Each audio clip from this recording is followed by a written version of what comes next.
ఎప్పుడో 2018లో కెరియర్ని ప్రారంభించింది జాన్వీ కపూర్. మరో 2 ఏళ్లు గడిస్తే హీరోయిన్గా టికెట్ గడిచిపోతుంది.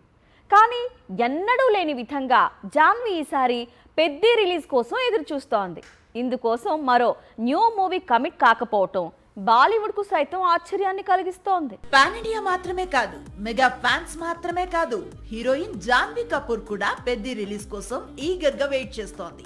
జూన్ 4న పెద్ది రిలీజ్ కావటం, ఆ తర్వాత సినిమా రిజల్ట్ ని బట్టి ఫ్యూచర్ ప్రాజెక్టులను ఎంపిక చేసుకోవటం ప్రస్తుతం జాన్వీ సెట్ చేసుకున్న గోల్. జాన్వీ కపూర్ నటించిన తొలి తెలుగు చిత్రం దేవరలో నటిస్తున్నప్పుడు కూడా చాలా హిందీ చిత్రాల్లో నటించింది.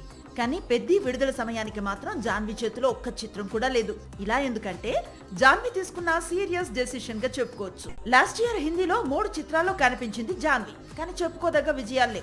అందుకే పెద్ది రిలీజ్ తర్వాత హీరోయిన్ గా కొత్త జర్నీని ప్రారంభించాలి అనుకుంటోంది.